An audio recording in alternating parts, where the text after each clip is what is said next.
our next little trick in here is when I save, most people are used to just browsing their computer and saving it there. But did you know that you can save directly into a SharePoint site? So, or OneDrive either. So here, OneDrive, you can see these are my OneDrive folders. And then I have my SharePoint sites here, and I have some quick access ones. I can hit show more. Now here are some of our SharePoint sites. And we're gonna try to find vendors, which I just saw a minute ago. It's the wrong vendors. So we'll scrap this one. So when I pick vendors, you can see now that I have my folders. These are the folders from our vendors. And maybe Amazon, I want to save this in my Amazon folder, not sure why. But this will be the example new Outlook versus classic Outlook. Now when I press save, this saves this directly to SharePoint. So sometimes you want to share the file like right away, and it can be annoying when you have to wait for it to sync back up. But because I saved it directly to SharePoint, I can now start co-authoring with this right away.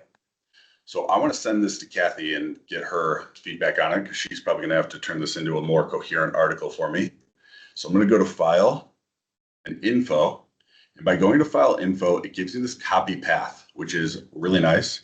It copies the link to the clipboard for this file, which I just pasted in there in my chat with Kathy.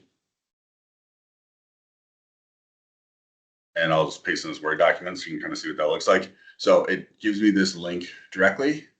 So it's a really great way if you need to share the file with somebody, you don't want to make a copy of it. You go to File Info, copy link. So I just sent this link to Kathy, and she's probably clicking to join it right now. And we're going to show you a little bit. Can I do the open in? Yeah. Open in. I'm going to open in the desktop. Okay, but all right. I got it. Wonderful. So Kathy is CW. And if you look up here in the top right, my giant cursor kind of gets in the way, but you can see Kathy went on page 1. So I'm in the document and Kathy is on page 1. If I scroll up to page 1, I can actually see that is where her cursor is. So Kathy, why don't you type something for us? So you can see right in the middle here, Kathy is typing. I'm seeing that go live edit.